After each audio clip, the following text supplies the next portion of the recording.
That's exactly what my termination letter stated. A $1 digital gift card, delivered through a sterile Zoom meeting.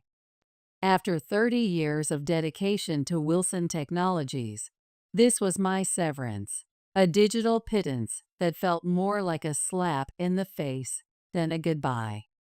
James Wilson, our 35-year-old CEO with his Harvard MBA and perfectly curated LinkedIn profile, smirked at me through the screen, treating my decades of service like a footnote in his efficiency optimization plan. I kept my expression neutral, even as my fingers tightened around my mouse. "Understood," I replied, my voice steady despite the anger building inside. After the Zoom call ended, I opened my development environment. There, in the heart of the system I'd built from the ground up, I began the process of wiping everything clean. Some might call it sabotage, but I was simply following the termination protocol I'd written myself years ago. My final task, as outlined in my contract. Within minutes, the Slack channels erupted with panic. Is anyone else getting server errors? I can't access the cloud storage. The deployment pipeline is down. Messages cascaded across my screen in real time. Then came the frantic video call from James, his composed MBA demeanor cracking. "Michael, what's happening to our systems?" he demanded, his voice tight with barely controlled panic. I met his gaze through the webcam, feeling a calm I hadn't experienced in months. This was the moment when my calculated response to the company's next-gen leadership truly began. My name is Michael Chen. I'm 50 years old, and I've devoted my entire career to Wilson Technologies. I joined after dropping out of community college, making me the longest-serving employee in a culture where 2-year tenures are considered loyal. As the chief systems architect, I've built and maintained the technological backbone of this company. While younger developers came and went with their boot camp certificates and startup dreams, I stayed, quietly evolving our infrastructure. The work was challenging, but it gave me purpose. Even as I balanced the growing needs of the company with caring for my aging parents, I took pride in what I'd built. Alex, one of my most promising team members, approached my desk with concern etched on his face. "Hey, Michael, I think there's something weird going on with the deployment pipeline," he said, gesturing to his MacBook. I leaned over to look at his screen, the blue light reflecting off my glasses. "Ah, there's an issue with the containerization setup. Let me show you how to fix it," I explained, typing in the correction with practiced ease. Alex's eyes lit up with understanding. "Thanks, Michael. We'd be lost without your expertise here." I gave him a small smile, remembering my own early days of coding. "Soon enough, you'll be the one handling all of this. I'm counting on you to keep things running." Alex shook his head vigorously, his AirPods nearly falling out. "No way. You are irreplaceable. Why are you even talking like that?" "Well," I said, closing his laptop gently, "I've been thinking about the future lately. Things are changing around here." Being in his late 20s, Alex couldn't see the writing on the wall. The subtle shifts in management's attitudes, the new metrics being tracked, the whispered conversations about digital transformation. Back then, I still believed in the company's future. But everything changed when Robert Wilson, our founder and CEO, was suddenly hospitalized with a severe illness.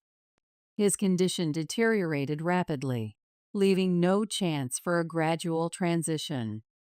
In his absence, his son James, fresh from his Silicon Valley consulting stint, stepped in as CEO. James launched his tenure with a TED Talk-style company meeting, live streamed to all employees. "This is a pivotal moment for Wilson Technologies," he declared, standing on the stage in his perfectly tailored suit. "We need to embrace disruption and agile methodologies. It's time to optimize our human capital and leverage cutting-edge solutions." His buzzword-laden speech initially energized the younger employees. James had that quintessential tech CEO charisma, the kind that plays well on social media. Having briefly worked with him during his listening tour of various departments, I wanted to believe he could carry his father's vision forward. But my optimism was misplaced. Within weeks of taking the helm, James launched what he called a strategic restructuring initiative. In reality, it was a brutal efficiency drive that turned our collaborative workspace into a pressure cooker. Teams were reorganized seemingly at random, with Slack notifications about role changes becoming a daily occurrence. But the most gut-wrenching aspect was his treatment of veteran employees. Instead of valuing their institutional knowledge, James saw them as legacy overhead. His solution wasn't direct termination. That would have been too obvious. Instead, he orchestrated a series of demotions disguised as role realignments. Experienced developers were suddenly transferred for growth opportunities to data entry positions. Senior project managers found themselves pivoting to junior support roles. Those who couldn't adapt to these humiliating changes eventually resigned, their farewell messages in Slack becoming increasingly frequent. I tried to rationalize it at first. If the younger employees he was promoting had shown exceptional talent, I might have understood. But their GitHub commits told a different story. The truly skilled young developers, frustrated by the obvious favoritism, updated their LinkedIn profiles and left for competitors. Those who remained were mostly James' loyal circle, former consulting colleagues and business school connections who could talk about synergy but couldn't debug a simple production issue. Today, I watched another notification pop up in our team channel. Another resignation. This time, it was David, a brilliant back-end developer I'd mentored for over a decade. As he packed up his desk, methodically disconnecting his multiple monitors, he gave me a weak smile. "Thanks for everything, Michael," he said, his mechanical keyboard the last item to go into his backpack. I forced myself to maintain composure. "But why? Your microservices architecture is the backbone of our new platform." He let out a heavy sigh, glancing at the culture of innovation poster James had recently plastered across the office. "I'm tired of fighting against digital transformation initiatives that just break what's already working. It's not worth the mental toll anymore." Then he looked at me intently and added, "But Michael, you're the only one who truly understands our system's architecture. They can't function without you." As he attempted a reassuring grin, I felt my throat tighten. I wanted to give him a proper send-off, but all I could do was watch as he badged out for the last time, another victim of our new, optimized culture. How many farewell messages had I seen in our Slack channels by now? You might expect such a mass exodus would trigger some kind of resistance, but the #general channel remained filled with forced enthusiasm and corporate emoji reactions.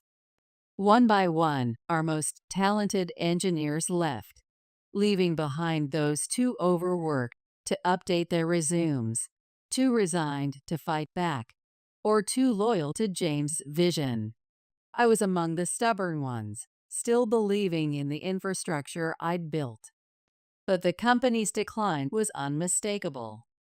The signs were everywhere: failed deployments, increasing customer complaints, and even James himself showing signs of strain. "This is just a temporary adjustment period," I overheard him telling his inner circle during a virtual happy hour. "We're in the classic J curve of transformation. The hockey stick growth is coming." I couldn't believe the arrogance in his voice, especially when his audience of MBA peers responded with a chorus of, "That's so insightful, James." It was clear he wouldn't acknowledge his mistakes.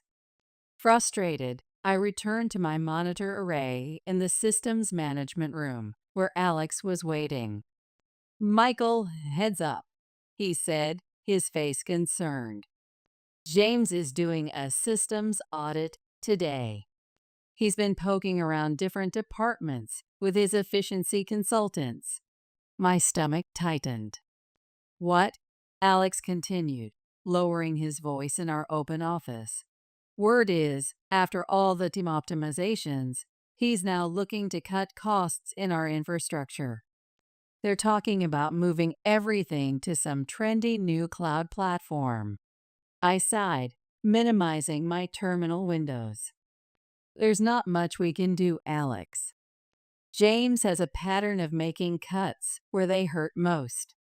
His enthusiasm for disruption is admirable, but his understanding of our technical debt is limited."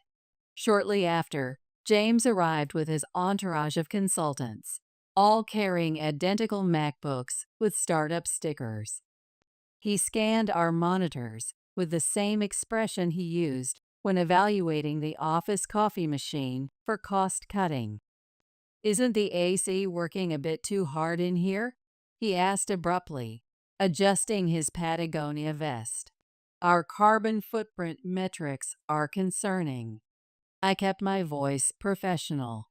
"The server room requirements are quite specific for thermal management." He barely acknowledged my response, turning instead to Alex. "Tell me about our cloud migration readiness." It was telling that he completely ignored my role as the principal architect. After walking around the server room, taking photos with his iPhone, James finally turned to me. "Michael, right?" he said, as if we hadn't worked in the same company for years. "Yes, Mr. Wilson," I replied, noticing him flinch slightly at his father's surname. "You've been here. How long?" 30 years, I answered, my AWS certification badges displayed prominently on my desk. 30 years, he mused, scrolling through something on his tablet. "I'm looking at your compensation package. It's significantly above market rate." Was that my father's decision?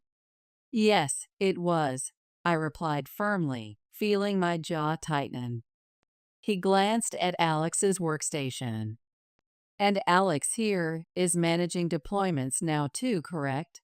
"He's learning the systems," I said carefully, not liking where this was heading. This was my first direct conversation with our new CEO, and despite my better judgment, I decided to speak up. "Mr. Wilson, I strongly advise against any rushed infrastructure changes. With all the recent team restructuring, our system stability is crucial. Moving to a new cloud architecture now would significantly impact our reliability."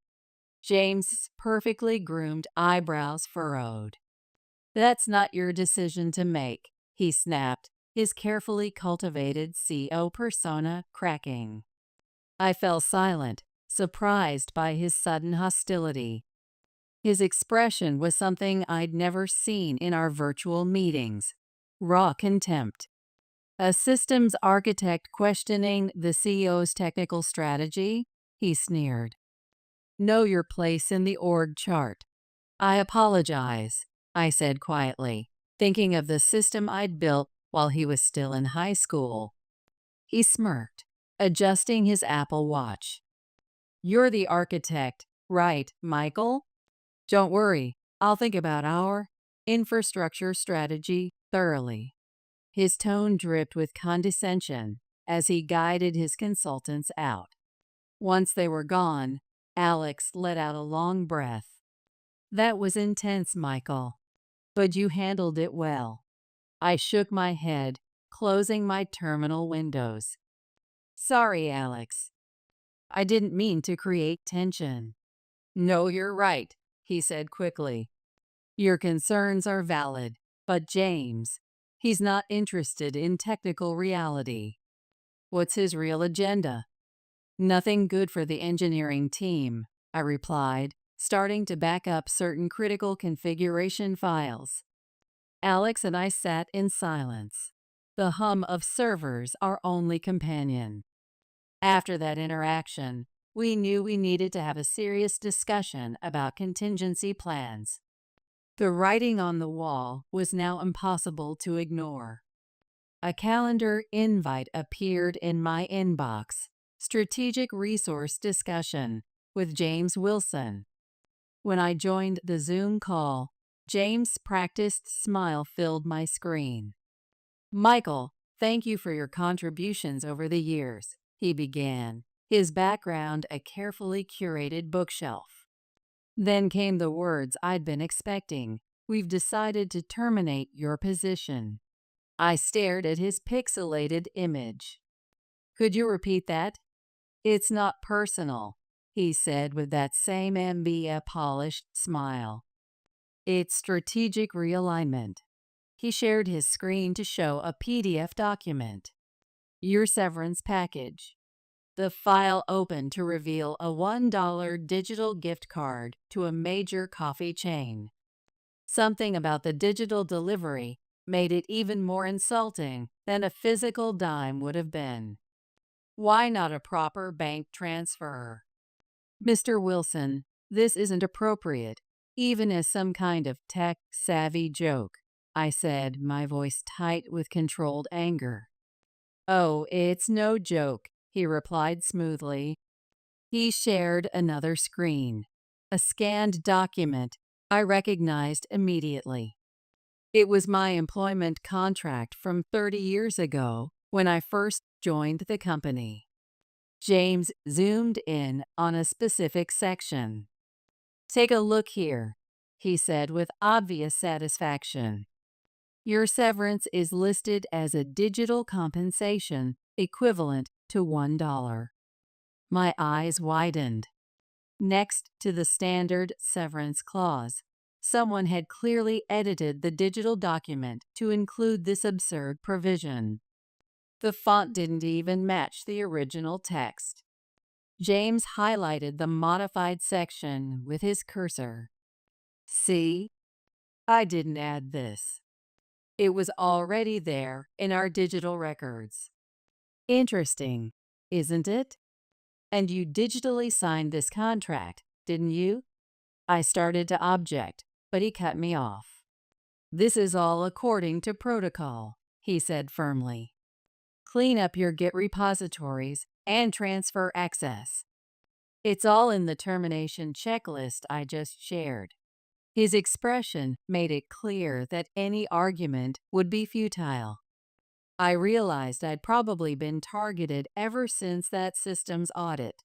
I was exactly the type of legacy employee he wanted to eliminate, someone who represented the old guard he so despised. The only reason I'd lasted this long was my control over the core infrastructure. But after seeing Alex handle deployments, he must have decided it was time to optimize his human resources. My honest feedback during the audit probably just accelerated his timeline. What a perfect example of modern tech leadership, I thought bitterly. A company run by metrics and buzzwords had no future. As I closed the Zoom window, memories of every farewell Slack message I'd read over the past months flashed through my mind. Their frustration, their helplessness. It all made perfect sense now. I forced myself to type "acknowledged" in our final chat, then closed my MacBook. My next stop was my Ide. Alex was already online, waiting in our private Slack channel, just as we had planned. "It's time," I messaged him. Alex's response was immediate, standing by. We began our work silently, our cursors moving in practiced coordination. Dismantling a system is far simpler than building one, and we had everything containerized for easy removal. Within minutes, the company's Slack channels exploded with notifications. "Is this down? I can't access anything. The CI/CD pipeline is completely broken. All our microservices are returning errors." The chaos spread rapidly across every department.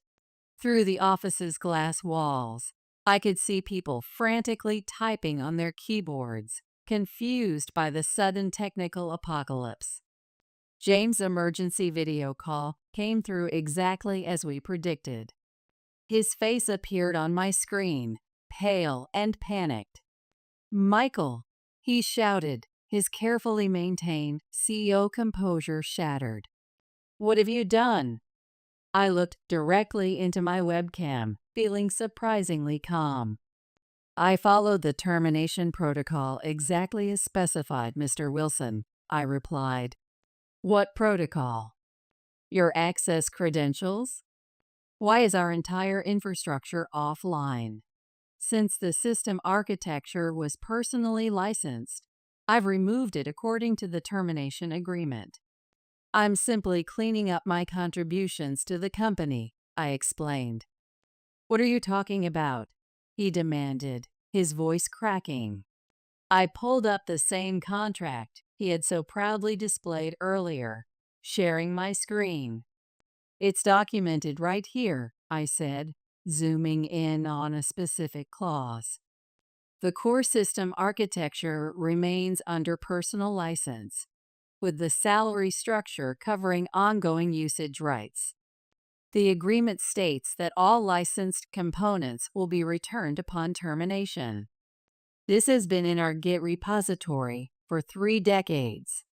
James stared at his screen, his startup founder confidence crumbling. "This is absurd. You can't just delete our entire cloud infrastructure because one architect leaves." I resisted pointing out the irony of a $1 digital gift card severance. Instead, I maintained my professional tone. "If you rescind my termination, I'll restore the system and return your coffee gift card." He slammed his desk, his virtual background flickering. "Alex, restore everything from our backups immediately." Alex, still on the call, hesitated before responding. "Yes, sir.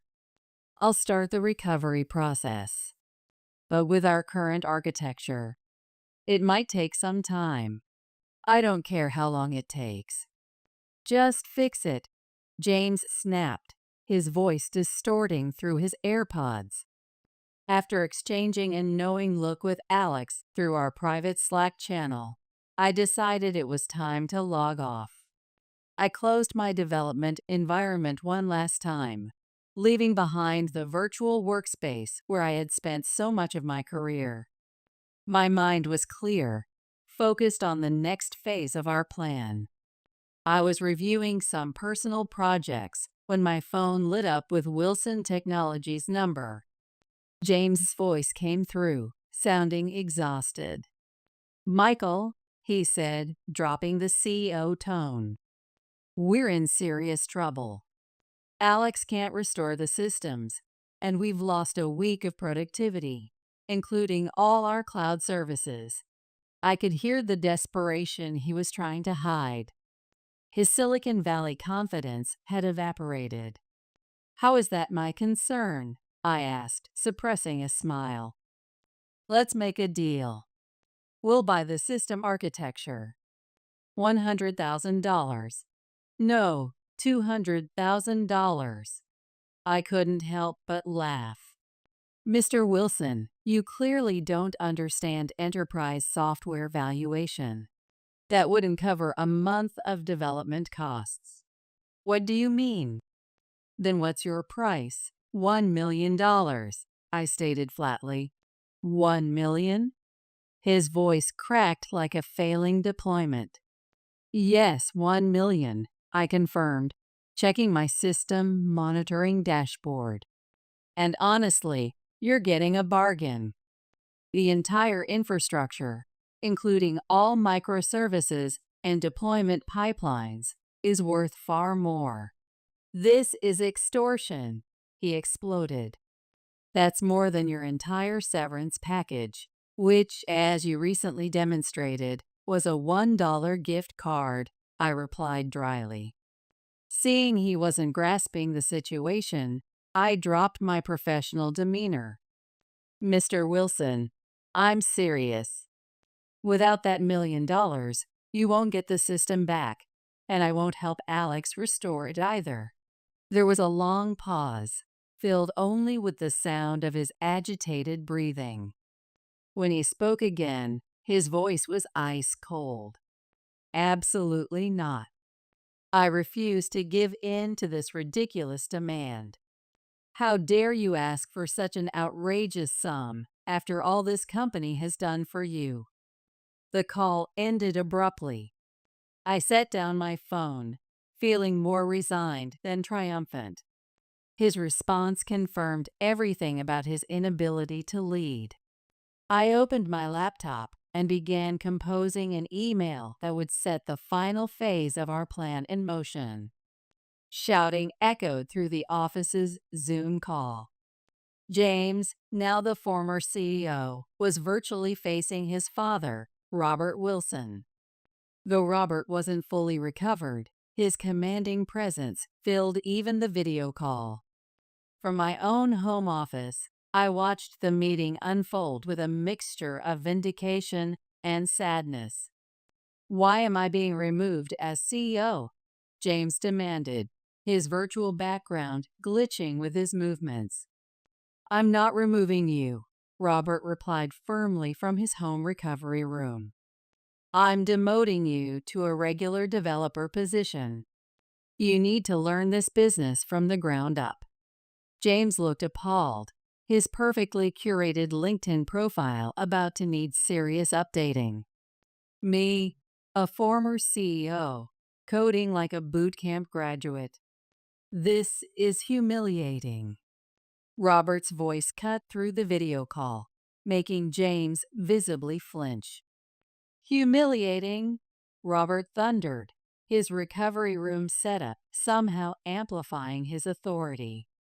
You should be ashamed of the chaos you've created. You nearly destroyed our entire technical infrastructure. I remained silent in my corner of the screen as Robert continued his virtual reprimand. I was foolish to trust your quarterly reports, he continued. I explicitly warned you not to interfere with our core technical team, yet you forced out our most valuable engineers, including Michael. At the mention of my name, James' glare shifted to my video feed. He knew I had played a pivotal role in exposing his mismanagement. His reckless decisions had become intolerable, and I had felt compelled to bring the situation to Robert's attention. Despite feeling guilty about disturbing his recovery, I had sent him a detailed analysis of the company's technical degradation under James' leadership. Robert, who had been relying solely on James' carefully curated reports, was shocked when he saw my documentation of the actual system stability metrics. Realizing the company's infrastructure was at risk of collapse, he had decided to return to leadership despite his ongoing recovery. When Robert had told me, "Thank you for bringing this to my attention, Michael. My son's optimization would have destroyed everything we built," I knew we had made the right choice. Alex and I had carefully orchestrated our response. We recognized that if James's strategic realignment continued, the entire engineering department would eventually be outsourced.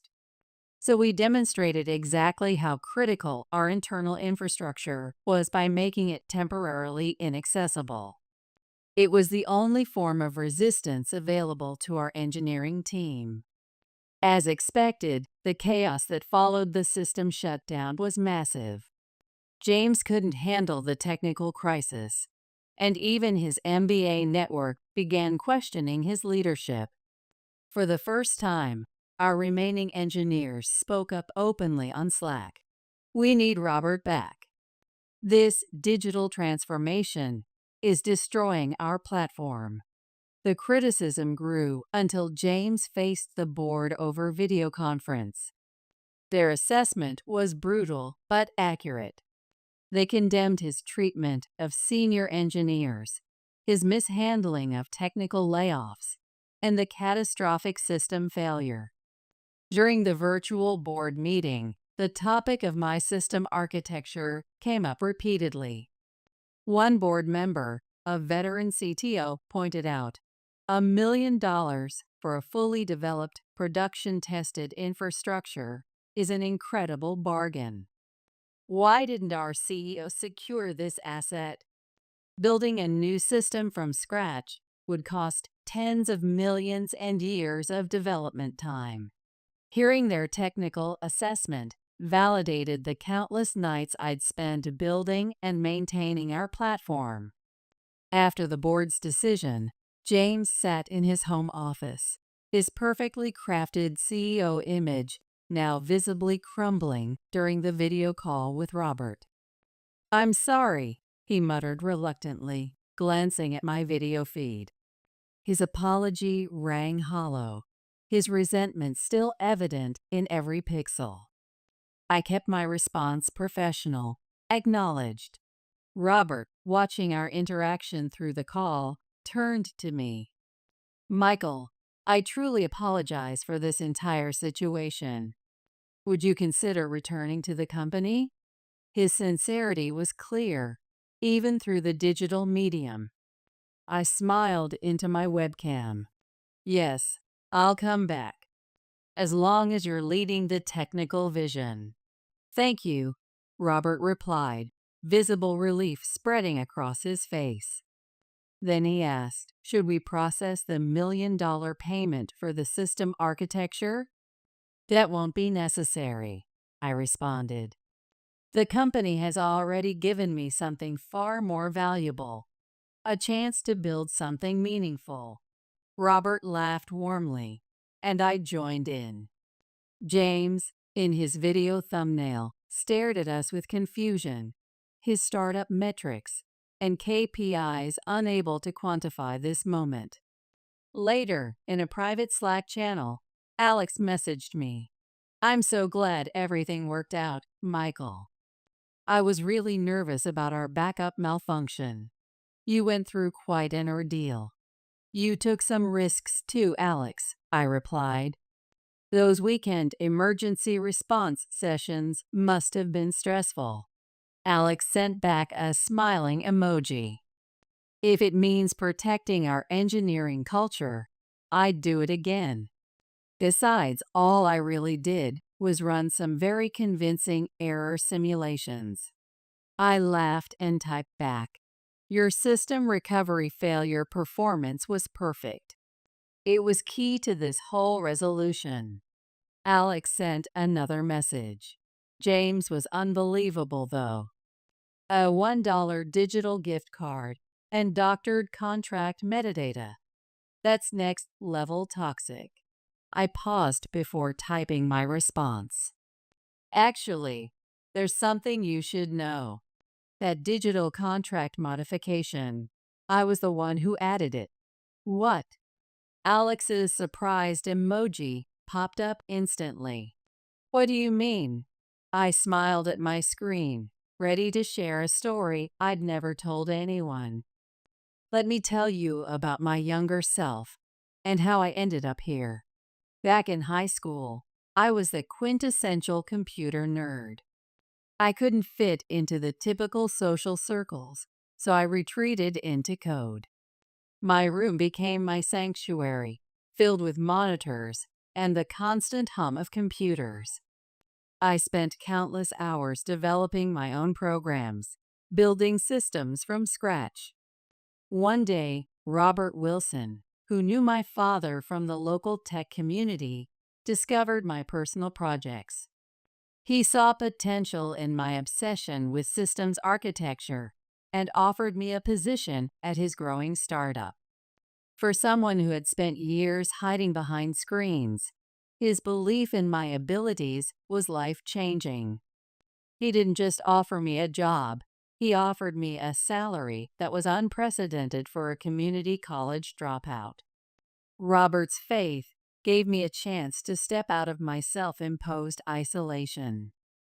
I still remember the day he proposed that salary. Even as an inexperienced developer, I knew the figure was far above entry level. "I can't accept this much," I told him honestly. But Robert shook his head. "This is actually a modest offer," he replied. "We're still a startup, and this is all we can offer right now. But as we grow, your compensation will reflect the value of your contributions. Your system architecture skills are worth far more." His words stunned me. In a moment of youthful idealism, I opened the digital contract he'd shared and added a small clause. I inserted digital compensation equivalent to $1 next to the standard severance terms. Robert's eyebrows shot up when he saw the modification. $1? He asked, puzzled. "Yes," I replied earnestly. "I already feel guilty accepting such a generous starting salary. I don't need additional compensation when I leave. This feels fair to me." Contract discussion. Though he must have found my naive idealism amusing, Robert responded with characteristic thoughtfulness. "Let's approach this differently," he suggested, sharing his screen to modify the contract. "We'll classify this system architecture as a licensed asset. I'll document that in your employment agreement and prepare the proper licensing documentation later. Upon departure, you retain rights to the system. If we need to maintain usage, we'll negotiate fair compensation." Wouldn't that be a more appropriate severance structure? I nodded, appreciating the elegant solution. "You saw right through my amateur contract modification," I admitted. Robert chuckled warmly. "You have excellent technical instincts," he said. "But business agreements require a different kind of architecture." That moment cemented my loyalty to Robert's leadership. He had recognized my potential when I was at my lowest, and his guidance had helped me emerge from my shell. When I finished recounting this story, Alex was silent for a moment before responding. "So that's the real history between you and the Wilsons," he typed, followed by a thoughtful emoji. "Yes," I replied. "I never imagined that contract modification would resurface because of James." James' tenure at Wilson Technologies ended shortly after his demotion. Unable to handle the transition from CEO to developer, he resigned to launch a startup with his business school network. However, Robert later mentioned that James' venture was struggling to gain traction in the competitive SaaS market. Even after returning to full-time leadership, Robert faced significant challenges rebuilding our technical foundation. I hoped James wouldn't disrupt his father's recovery with requests for startup funding. "He needs to learn the realities of building something sustainable," Robert said firmly during one of our architecture review meetings. "It's like pushing a fledgling developer to handle production issues. Sometimes failure is the best teacher." I doubted James would ever admit needing help, even if his startup metrics turned red. His pride had driven him to resign, and that same pride would prevent him from acknowledging his mistakes. With Robert back at the helm, Wilson Technologies gradually regained its technical excellence. Alex and I dedicated ourselves to implementing a more robust, scalable architecture. The foundation finally felt solid again. One afternoon, I received a calendar invite for a private meeting in Robert's virtual office. "What's on your mind?" I asked, curious about the unexpected call. "I want you to join the executive team," he said directly. "As our new Chief Technology Officer." I stared at my screen, momentarily frozen. "CTO?" "Yes," he said, his voice carrying the same confidence he'd shown 30 years ago. "I want you to help shape our technical vision at the highest level. We need your architecture expertise in the C-suite. I hope you'll partner with me in rebuilding this company's future." The weight of the role struck me. Chief Technology Officer. It meant overseeing our entire technical strategy, guiding our engineering culture, and standing as Robert's key technical advisor. "Are you sure I'm qualified for this position?" I asked hesitantly. Robert's expression softened, as it always did when he sensed my self-doubt. "The next generation is ready, aren't they?" he said, referring to Alex and the engineering team we'd been mentoring. I nodded, thinking of the technical leadership I'd seen emerging. "Yes, Alex and the team are more than capable now." "That's not a concern." "Then let's begin," Robert said with a smile. "We need to prepare for the board meeting and draft your executive employment agreement." His emphasis on the word agreement made us both laugh. "Don't worry, I won't add any $1 clauses to this one," I joked. "I'd hope not," he replied warmly. The atmosphere in our virtual meeting felt charged with possibility, and for the first time in months, I felt genuinely excited about the future.